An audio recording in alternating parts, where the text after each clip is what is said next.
Very good morning, good afternoon, and good evening to participants who joined us from the different time zones. My name is Shanawaz Wara, and I'm working with Practical Action as Regional Climate and Resilience Advocacy Manager. As today, we'll be having our discussion on early warning session or early warning systems, and the session is titled as starting with the first mile to support effective early warning system at scale. So in the session, we have splitted the session into two parts. In the first part, we will be having panel discussions. So we have three panelists here from the three different countries, and we'll be sharing different perspective from the local, national, regional, and global. And we will get a specific time to have the questionnaire session on that particular panel discussion. Later, we will be having breakout session where you can join us in the in-depth discussion with the panelists and share your thoughts and discussion with the colleagues, and then we will be having the reflection session based on our breakout session. So that's the basic outline for the session today. And now I am going to share a brief that why Practical Action has started working considering the early warning system. As you know that Practical Action has been working on localization of early warning system across the Asia, Africa, and Latin America. And we consider early warning system as a strong vehicle to connect local people with the early warning advisories, which can help them to take action and reduce losses and damages by their own. So at the same time, we found that so when we have started working in the area of early warning system, we found that there is a huge gap in terms of let community people or local people involved with the early warning system in terms of developing the information, in terms of targeting, etc. For instance, in Bangladesh, we found that early warning system is directed to the, especially for the cyclone early warning messages are directed to the seaports, sometimes the river ports. So therefore, the community people are confused in terms of how to act or where to act. And at the same time, we find that there is a huge room to incorporate the indigenous knowledges, practices into the what to do during the early warning system and early warning or so. So these are the very much encouraging area that helped us to demonstrate some effective early warning systems at the local level to connect the people who are out of the early warning systems. And at the same time, we found that since there is a gap of connecting the local people, so we did not find much of the reflection for gender and inclusion, etc., in the early warning advisories or so. So considering those areas, we have designed our research work, our findings, and we designed our project accordingly in different continents. So so now I will invite the panelists to share our findings from the different areas. So we have three panelists. Ms. Tamana Rahman, Project Manager, Flood Resilience Project, Practical Action in Bangladesh. We have Dharam Upreti, PhD, Thematic Lead, Climate and Resilience, Practical Action, Nepal. We have Dr. Miriana Budimir, Senior Climate Change and Resilience Expert, Practical Action. So now we will be listening on the local and national perspective from Bangladesh. So I request Tamana Riman, Project Manager, Flood Resilience Project, Practical Action Bangladesh, to deliver your speech. Over to Tamana. Thank you very much, Shanawaz. I hope I'm audible. Yeah. So thank you very much, everyone. This is Tamanna Rahman. I work at Practical Action Bangladesh office, and I am leading the Flood Resilience Project as part of the Global Zurich Flood Resilience Alliance. So I'll be briefly talking about the national and local perspectives of early warning system in Bangladesh. So we all know that United Nations has come up with multifaceted charters to comprehensively address the issues of climate change. And the Sendai framework, specifically in its target G, talks specifically about early warning for all and how we can make early warning system effective for everyone. And if we look into what an effective early warning system looks like, there are 4 key components of an effective early warning system. I'm sure most of you are well aware of. One is risk knowledge, monitoring, dissemination, and disseminating the early warning system and the response capability. But I will be talking mostly in terms of our dissemination pathways and how we are taking the early warning system to the last mile communities as part of our project focus. So if I talk about briefly the scenario of early warning system in Bangladesh, we know that Bangladesh government is doing a lot in terms of an effective and robust early warning generation. So for example, in terms of flood early warning, the Flood Forecasting and Warning Center under the Bangladesh Water Development Board, which is under the Ministry of Water Resources, they are responsible, and also the Bangladesh Meteorological Department, for generating the early warning, and then they disseminate it through the Department of Disaster Management and other relevant departments like the Agriculture Department. They are also responsible for disseminating the warning. But what always happens is it not necessarily reach the last mile community. So can you go to the next slide, Shanaz? So we were looking into some numbers, and we found, based on the recent data from Bangladesh Bureau of Statistics, that between the year 2015 and 2020, only 34% of the disaster affected people in Bangladesh received early warning for any sort of disasters.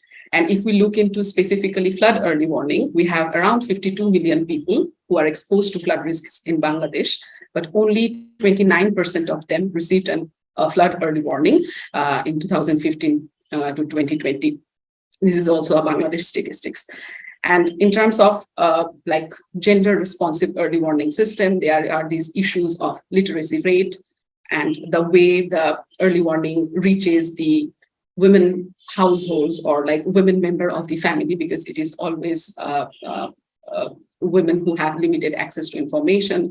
They have less decision-making capacity. So in many cases, the warning is not very gender sensitive.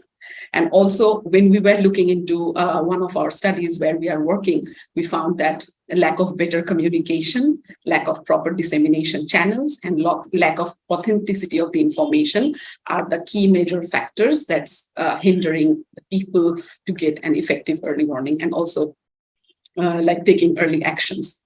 So based on the backdrop, what Practical Action wanted to ensure that in our working areas, currently in Bangladesh, we are operating in South Central Bangladesh, which is a flood vulnerable district. And there people are recurrently flooded, and definitely not everyone is covered by an early warning system. So what happens is we get the data from the Flood Forecasting and Warning Center early monsoon and during monsoon period, and also even during late monsoon period. And that data is more like a probabilistic warning, which is based on the rainfall and the water level data, and they generate the warning for during the monsoon period. So what we do is we try to extract the information from the existing government system And then we actually transform into a contextual, understandable message. So the local community with very basic literacy rate and very less understanding of the technical information that the government is producing, we try to make a more contextual information and disseminate it to the community. So what we do is we have 4 dissemination pathways. One is a very common practice in Bangladesh is we extract the information, make it a comprehensible, understandable voice message and send it to our targeted community people through mobile phone voice messages. Our second approach is we have established digital weather boards in all of our working unions under the union parishads in the union digital centers, where we have put up some digital weather boards where they portray weekly weather information. And if there is an impending disaster, the weather boards actually display the information of an impending disaster and what are the necessary actions that the community can take. Our third approach is we have come up with the idea of developing a pool of local volunteers, because we know the government have a very strong pool of volunteers for the cyclone preparedness program, but for the flood, government is still thinking and they have the ambitious plan of building a pool of 50,000 flood volunteers. So our target is we want to add to that pool of volunteers by strengthening the capacity of the local communities and developing a pool of local volunteers. And another digital approach is we have developed an application. We call it the Disaster Alert app, which was launched with the Ministry of Disaster Management and Relief. And this is more like a multi-hazard application where we not only disseminate information for an impending flood, but it can be also utilized in any sort of other hazards like cyclones or any other hazards. So what this application does is through this application, you can actually get an alert for an impending disaster. And with this app, you can also send a rescue request for if you are stuck somewhere during a disaster. And you can call or make an emergency SMS to your nearby to any of your neighbor, or to send it to a nearby volunteer. And also this rescue request directly goes to the registered pool of volunteers whom can also collaborate with the Union Disaster Management Committee or World Disaster Management Committee. And this application also works as a year-round knowledge bank where you can get information for a hazard, what you can do before it, during it, or after the hazard. And this is also, you can see in the central photo of the Disaster Alert app, a basic interface is like there are nearby, but where are you nearby shelters, where is the nearby hospital or relief center, depending on your geographic location, you can actually find it. So I mean, briefly, if we talk about the problems in early warning dissemination pathways in Bangladesh that I already described, is like making it more comprehensible and understandable and reaching the last mile. So this is something Practical Action through its Zurich Flood Resilience Project is trying to achieve, is through different dissemination pathways. We are trying to reach the most vulnerable so they can have access to a more reliable and understandable information, and based on the early warning, they can take early action, which eventually will help them reduce their impending losses and damages incurred from a hazard like flood. So I think I'll stop here now, and my colleagues may reflect more, and we can take Q&A. Thank you. Thank you, everyone. Thank you, Tamanna. And that was completely the reflection of our contribution at the local level, particularly from your discussion, the intervention of technologies and the incorporation of volunteers is remarkable. And definitely Bangladesh has been doing good in terms of cyclone preparedness or cyclone early warning system. But definitely these pilots will help to fill the gaps in flood early warning system. So thank you so much. Now we would like to listen further national perspective from Nepal and some regional perspective. We have Mr. Dharam Uprethi, PhD, who is a thematic lead for climate and resilience in Practical Action Nepal. So over to Dharam. Thanks. Can you move the slide, please? Sure. Yeah, thank you, Sonawaz, and thanks everyone for your participation. So let me start saying something. If we fail to plan, then we plan to fail. So that is what we heard from the Minister of Environment of Egypt this year during the Sharm el Sheikh UN Climate Conference. That means our effort is how to make effective plan, how to prepare communities prior to disaster. That means ex ante actions are really important if we really want to reduce loss and damage. So that's why our approach is more community centric and then more impact based and then linking science with communities. Community centric approaches are used and um, disseminated at community levels. So could you just slightly change the slide, please? Yeah, I mean, there are why early warning system is important. If we fail to provide early warnings to the communities in a timely and effective manner, the result is huge. It's loss and damages of properties, loss of lives, loss of properties, loss of infrastructure, and definitely that impact on national GDP. So that's why if we see the data from last 10 years in Nepal, the loss and damage incurred by only flood and landslide is 20,000 million Nepali rupees. So that's huge. Next.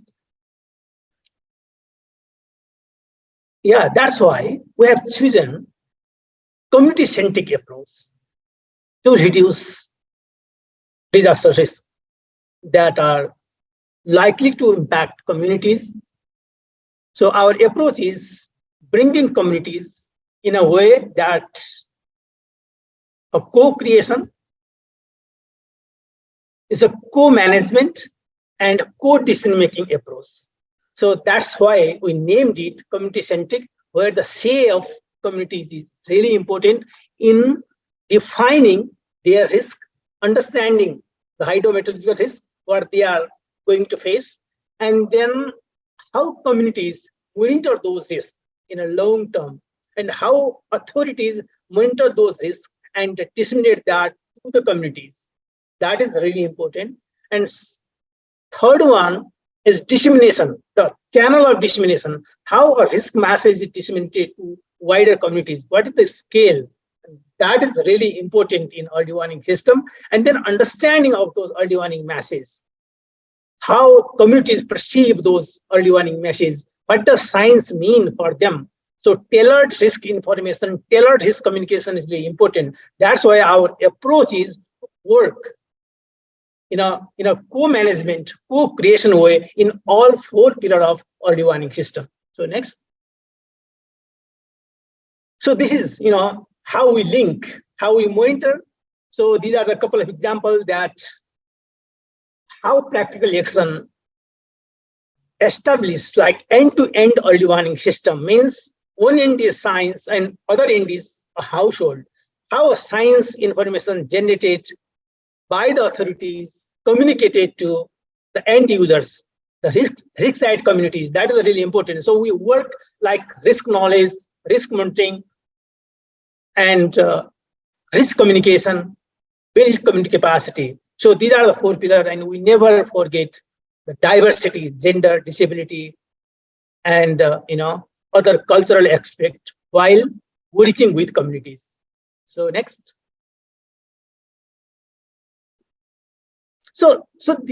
This is really important. The channel, communication channel is really important. How message is generated from science and how those messages are verified by communities, and then how those messages disseminated through different channels.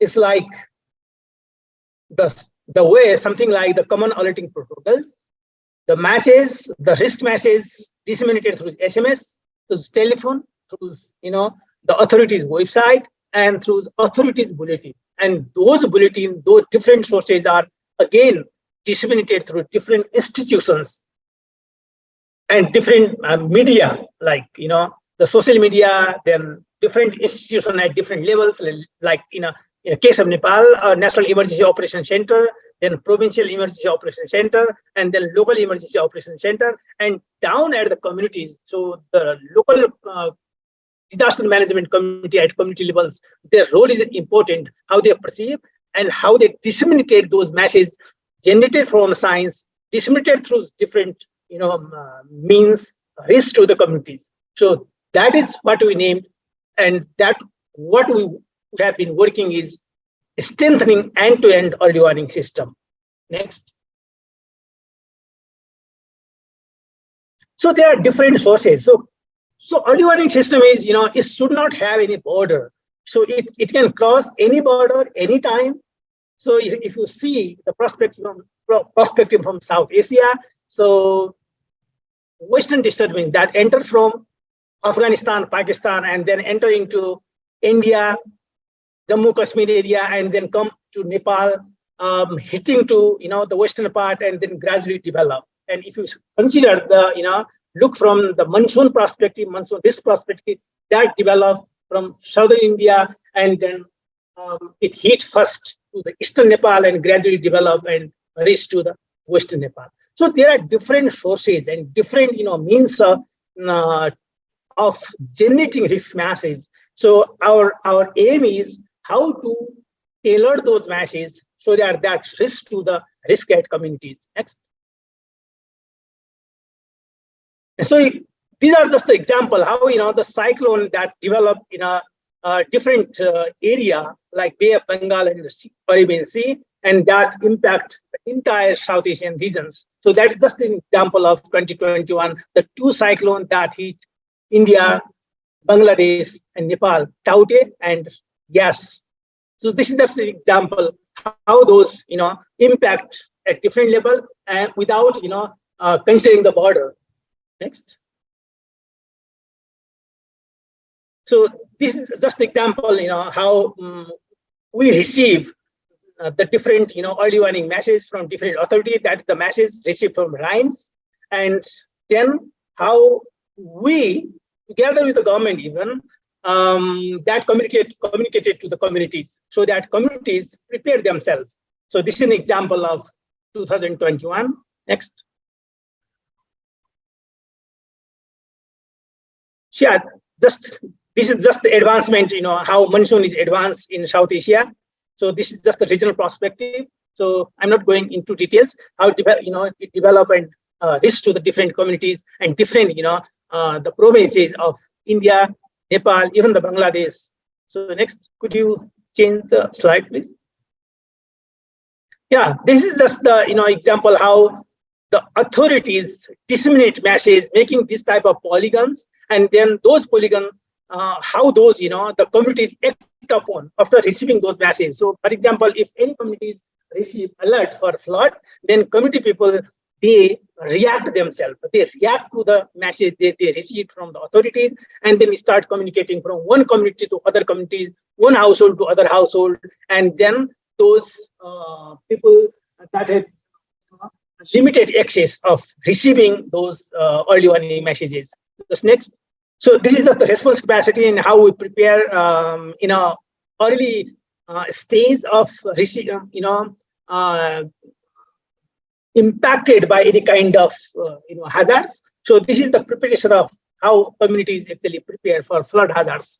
So response capacity of the community is really important, and that's why we are working together with communities, together with the local government to build the capacity, to build the local capacity so that community prepare themselves for any kind of hazards that they are exposed to. Next. Next. So just to go down, I mean, we have limited time and just and next one. These are just the example. I'm not going through. These are just the example how we prepare, how we work with communities. Next, and just these are some example of more. Next. Yeah, how community prepare and how communities taking their assets to the safer place. How community react. How community actually prepare themselves.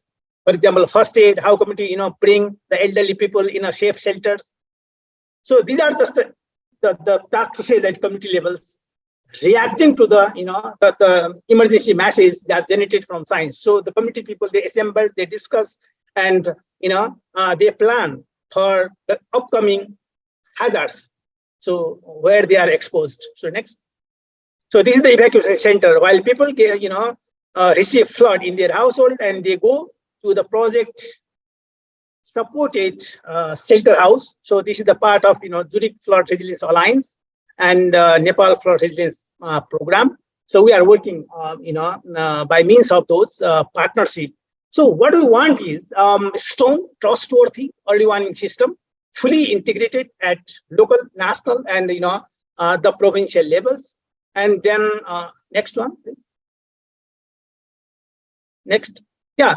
And then we need landslide early warning system that is not there. Even India that has the advanced technology is still striving for bringing a landslide early warning system. That is a bit complex, but the authorities and scientists are working together on it to bring it to save lives and livelihoods and minimize loss and damage. So our role is to foster institutions so they are ready to cope with any kind of emerging and growing hazards because of the climate change. So transport coordination, transport communication is really important. As I already said, hazards, any hazards has no boundary. So I stop here. Thank you very much. Thank you, Dharam. Definitely, that was very comprehensive discussion, and thanks to share some aspect from Nepal, and we also got some link where we would be able to connect it with the regional perspective. We have started getting number of questions in the chat box, so definitely we do welcome questions, and we will also be having separate question and answer, and we will pick the questions from the chat box too. And many of you are asking about the presentation and materials, so definitely you already registered in the Global Gobeshona Conference 3. So you will get the every materials that we are sharing here, and as well as some additional documents associated with our project in the coming days. So so now I think we will be listening from our last panelist, and we would like to listen further on the global perspective. So therefore, I would like to invite Dr. Miriana Budimir, who is a senior climate change and resilience expert working with practical action. So over to Miriana. Thank you, Shanawaz. Really great to be speaking with you all today. Next slide, please. So thinking about kind of a global perspective on early warning systems and how we can do this well. So for early warning systems to be built for everyone, including the most vulnerable and marginalized, we need to be thinking about all of those 4 elements: the risk knowledge, monitoring and warning, dissemination and communication, and response capability. And they need to be built from and consider local communities and actors. So we need to be thinking about their needs, their challenges, their role in the early warning system as agents for change, and making the last mile, which considers local communities potentially as a last thing to be thinking about, as actually the first mile. An extra effort is really needed to go beyond the majority of people and thinking about the most marginalized. This is really the responsibility of all stakeholders and multiple stakeholders who work on early warning systems to design their work to be locally led.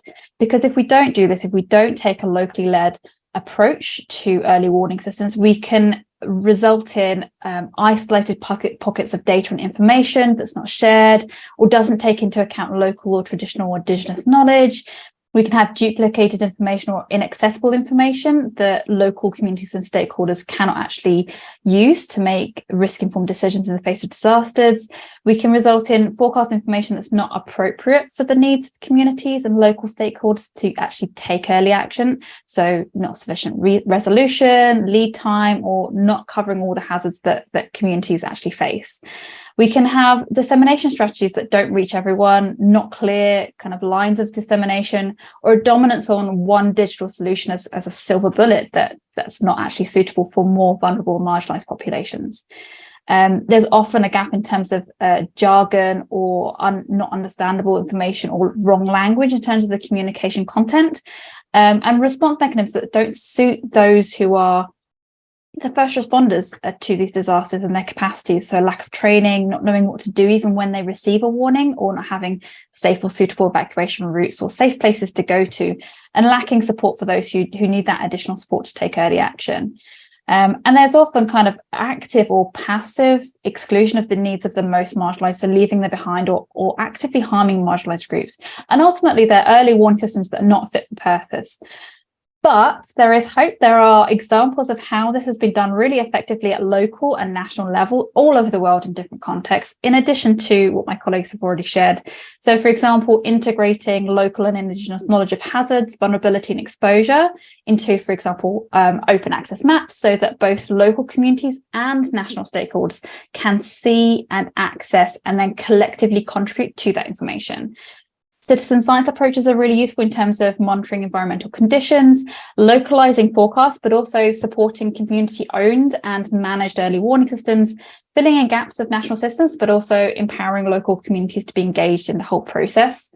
Co-creating content and phrasing of warning information and messages between users and producers of forecast information, and connecting those two groups together to collectively design those communication strategies. And setting up those participation, input and feedback mechanisms. So using social scientists, for example, to bridge the gap between national meta services and then local user groups.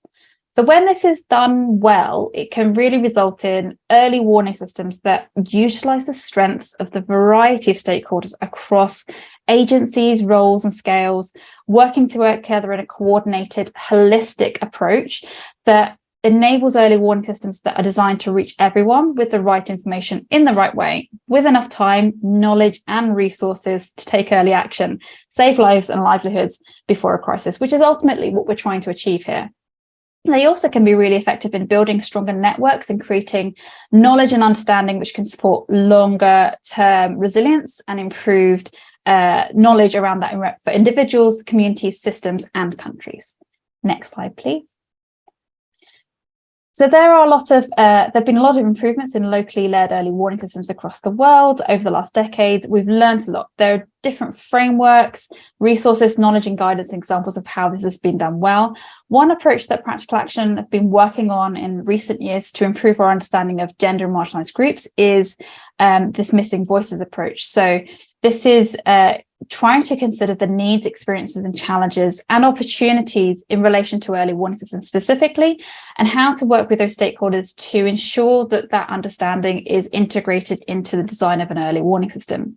So our missing voices approach is one way in which we are proactively reaching out to those who might be missing from more traditional data collection methods, which may focus on larger group, kind of the majority or average populations, and seeking those who may be invisible in those data collection methods to actively hear and listen to them, and then design our early warning systems with those needs in mind from the beginning rather than as an afterthought. Next slide, please. There are global networks of experts who are trying to create spaces to share experiences, gather knowledge, and create guidance and frameworks to support improved early warning systems across the world. And there's been a great increase in these networks and these opportunities for sharing this knowledge in recent years. There are global and national programs and initiatives that are trying to build on this learning and reach everyone with early warning systems. Most notably, the recent UNDRR and World Meteorological Organization's Early Warnings for All initiative, which calls for every person on Earth to be protected by early warning systems within 5 years, with the priority to support the most vulnerable. The Early Warning for All Executive Action Plan highlighted the importance of cross-cutting enablers, including locally led adaptation and partnerships to ensure a successful end-to-end early warning system. And we're really looking forward to seeing the impact of those initiatives and learn from them to achieve the ambition to reach early warning systems to reach everyone. Next slide. So the knowledge and resources exist out there. There are examples out there. We have tools, technologies, and frameworks, but we really need to collectively work together to consciously design locally led early warning systems from the beginning and not as an afterthought. Otherwise, we risk investing in infrastructure and technologies that don't actually help the people to reduce their risks. We need to be thinking about developing early warning systems that systematically take a people-centered and locally led approach to ensure that we're investing in systems that are fit for everyone and reach the most vulnerable, saving lives and livelihoods and developing more resilient communities. So thank you. And I really look forward to hearing your perspectives and learning from you on this topic in our breakout conversations. Thank you. Thank you so much, Mariana. Brilliant speech, and I appreciate your sharing, especially the global networks and the organizations who are also working on that systems. And definitely, we have participants who have experience to work with certain areas. And now it's time to take the questions and share our answers. And we are going through our chat box, and would like to pick a few questions. And on top of that, if you have any further question, you can raise your hand, or you can still write there in the chat box. So, well, we have started receiving number of questions, I guess, and I'm not sure to direct which question to which panelist, but definitely we have some specific questions. Like we have got a question from Mr. Ashraful Haq. He directed his question to Tamanna, that is that homogeneous flood early warning for different elevated location. What I understood that since we discussed about our flood early warning system that is being implemented in the Faridpur Char Island. So is that homogeneous early warning system, or is there any varieties or any solution for the different parts of the country? Tamanna. Yeah, thank you very much for the question. I think I already responded in the chat box, but just to mention, like, for example, we do have the problem of location-specific impact-based early warning system, even in Faridpur, where the water gauge meters, it's like 30 kilometers away from the working areas where we are operating. So it is not exactly very location-specific. But in terms of if you go to the regular bulletins during the monsoon period generated by Flood Forecasting and Warning Center, they do send the warning for different geographic locations, and based the different geographies varies in different contexts in different parts of Bangladesh. So what we are doing is we are not generating, we are extracting the information from government and disseminating it through various channels. And yes, it is like flooding in Northeast is definitely different than the South Central regions. And yeah, it is not homogeneous. Yeah. Thank you. And along with this question, I think Tamanna, you can also respond to another question like we have received from Abdul Rahman. He asked that the practical actions experience, how we are coordinating with the respective government bodies, especially he's asking about the mainstreaming strategy or way out. Tamanna. Yeah, thank you very much. So definitely, we have a strong collaboration with the Ministry of Disaster Management and Relief, and also the Department of Disaster Management, I think, and also the Flood Forecasting and Warning Center and the Ministry of Water Resources. So they are like the key players in terms of flood early warning generation. And also the application that we have developed in collaboration with the ministry, we have this long-term vision of rolling it out nationwide. And as I was mentioning, this is a multi-hazard application, but we have piloted it only in the South Central district of Faridpur.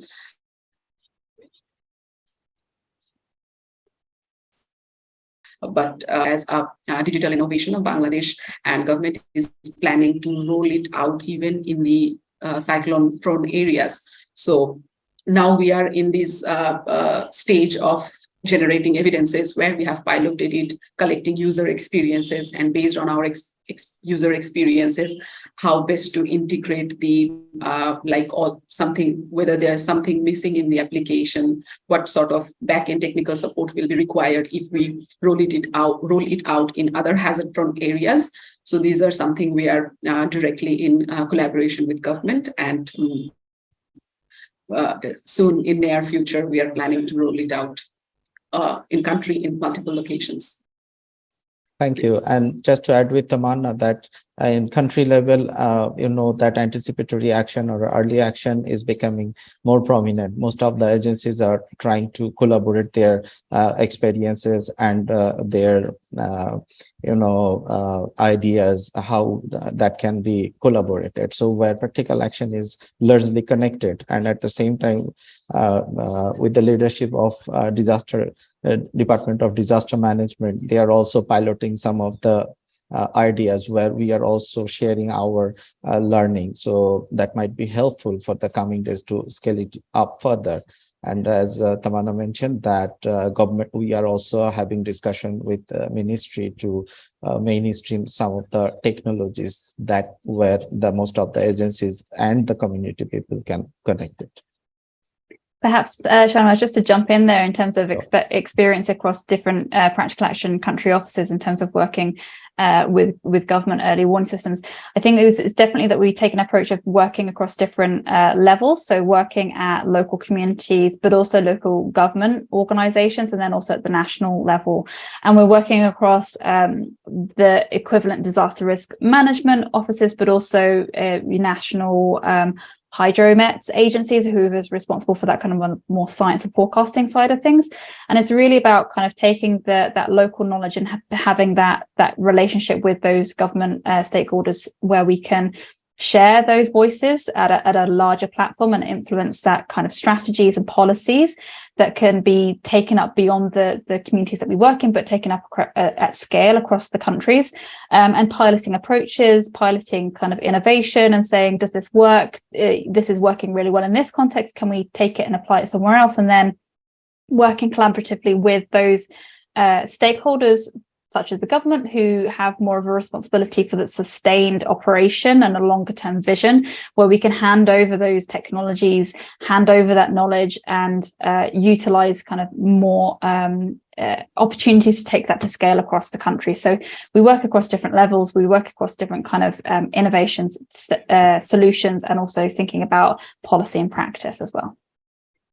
Thanks, Mariana, for filling in. And then we also received another question from Bikram that what would be what is the solution for those people who cannot read messages or cannot hear the voice messages? So as Mariana mentioned, that it's a really contextual, and in many of our countries, we already shared that we are focusing on the dissemination channel. So where we are bridging it with engaging the trained volunteers who are also supporting in terms of,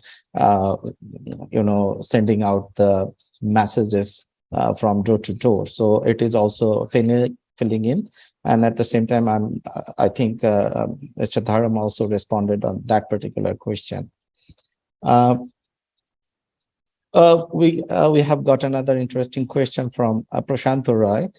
He asked that what is the monitoring mechanism from the community for the effectiveness of early warning system? So I'll request to Dharam, would you like to jump in and respond on that part? Can you repeat the question?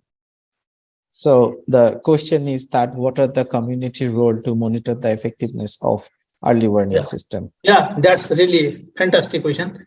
That is the crux of community-centric early warning system. That means communities are mobilized to monitor the different gauge stations, to monitor the flood risk.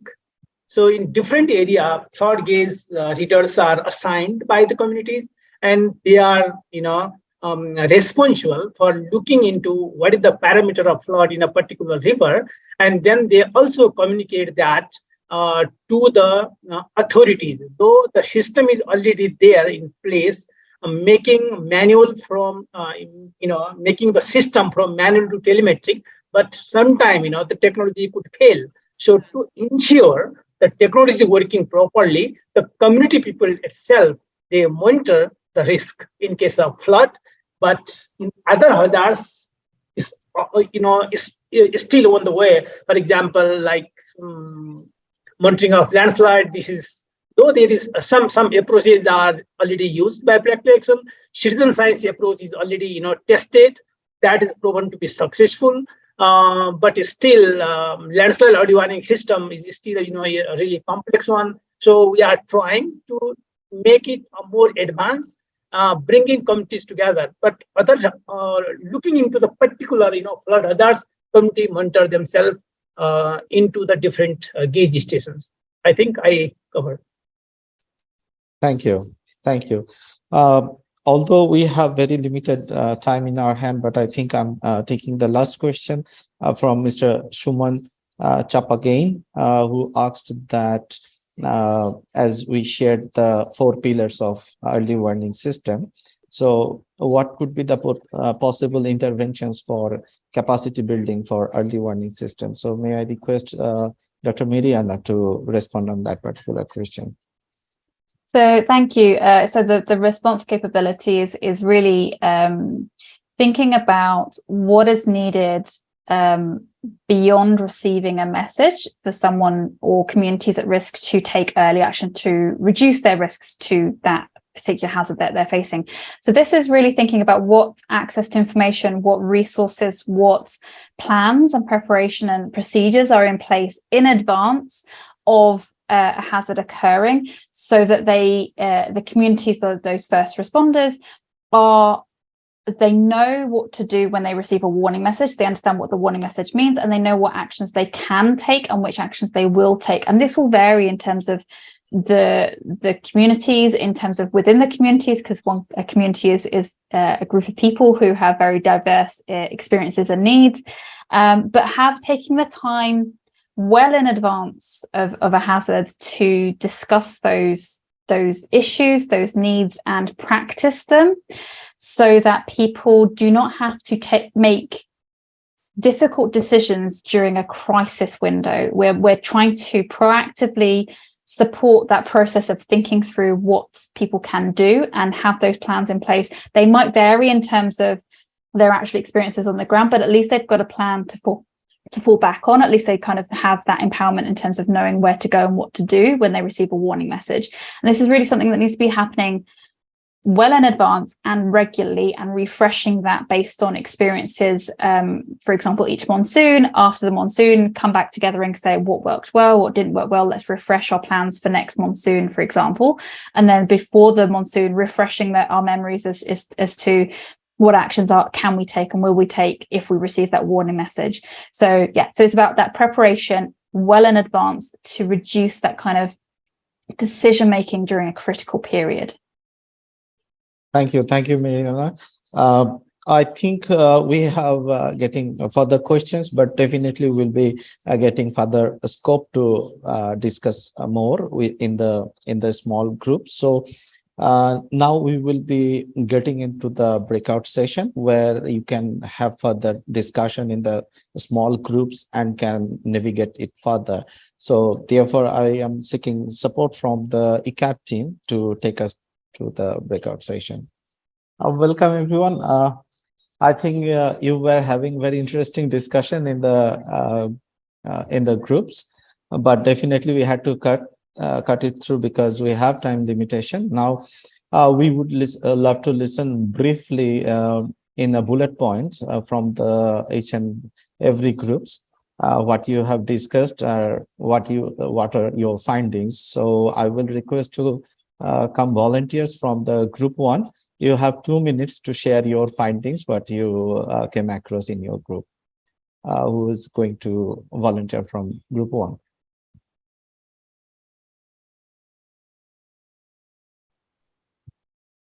You have to mention which is group 1, because there were a lot of confusion. So is group 1 from Dharams or? Yeah, from Dharam.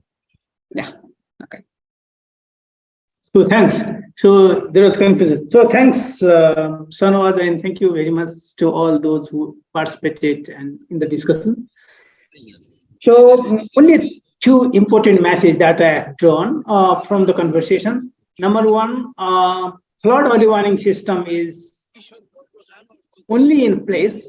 SMS alert are issuing by the authorities and reaching to the communities both in Bangladesh and Nepal. So that are the practices. Then community is recognized and prioritized in ease of the discussion. The role of local government is really crucial for the dissemination of the risk masses and also build local capacity. So that is also recognized in our group. Yeah, from moving from single hazard to multi-hazard early warning system, that is really essential in the context of growing climatic impact in South Asia regions. So these are the key takeaway messages from our groups. I think I stop here. Over to you, Sonawaz. Thanks. Thank you, Dharam. That was really clear and bold. I think now we would like to listen from Tamanna's group. If there is any volunteer, otherwise Tamanna can pass it over to you. Yeah, I think we had a really interesting discussion with representation from mostly Nepal and Bangladesh team. So I would request Vikram maybe to volunteer from our group. Vikramji.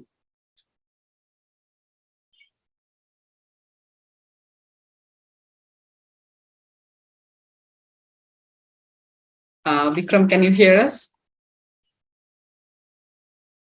It's not.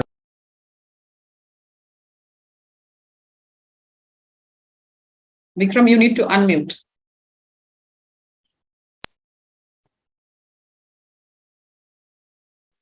If not, Tamanna, you can go ahead then. Yeah, now I think. Do you hear me now?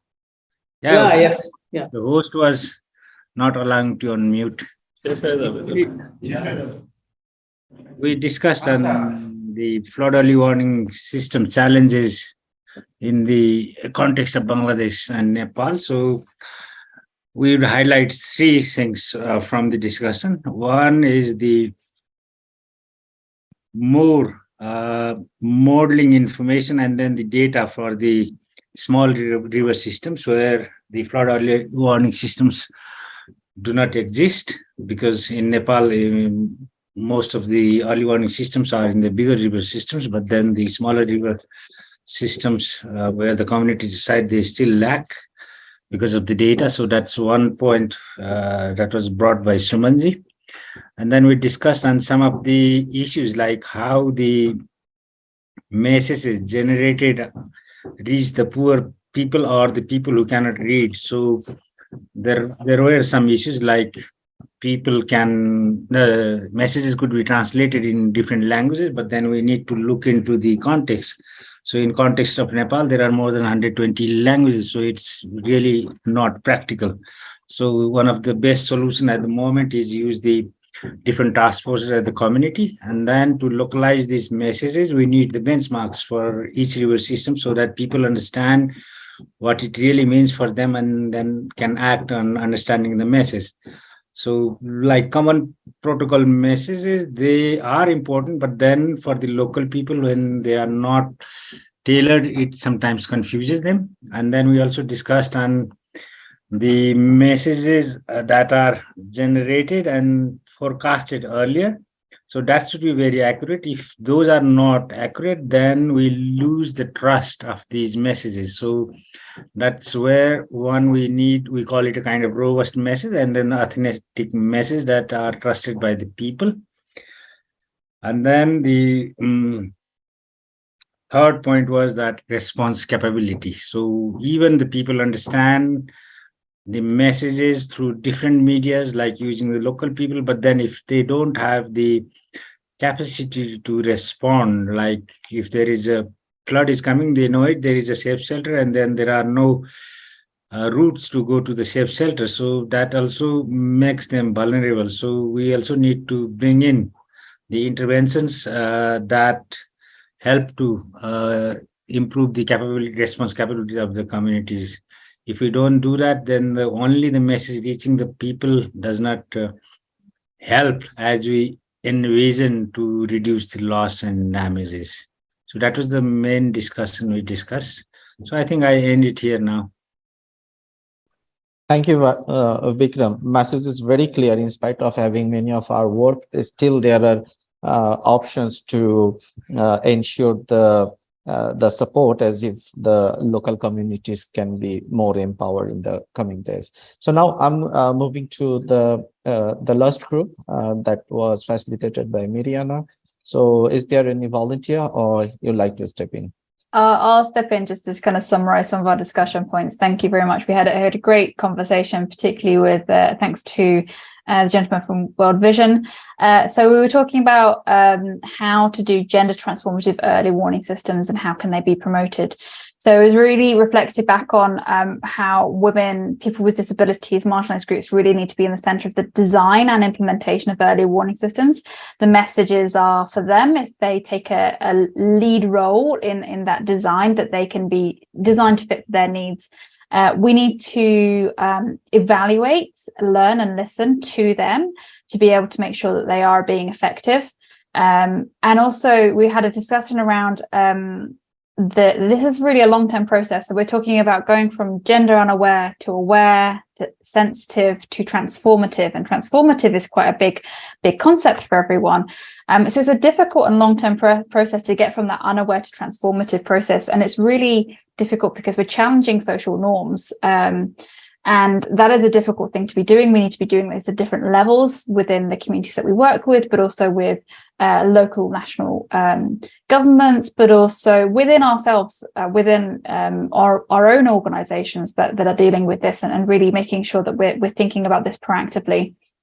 And looking beyond gender or marginalized identities as vulnerable people, but thinking of them as change agents, and the opportunities that women and others have to participate in early warning systems and kind of break that gendered roles and norms and really become agents of change. And we really need to be thinking about advocating across different stakeholders, different levels, different this is a multi-stakeholder process, early warning systems, and it's not one step. We need to facilitate that process for everyone to go on that journey from unaware to transformative. We need to advocate continually. We need to continue to build that evidence and continue to take that message and take people through it as a process rather than a one step and we're done and we can go home.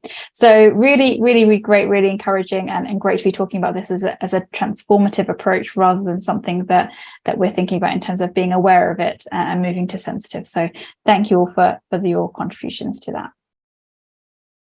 Thank you so much.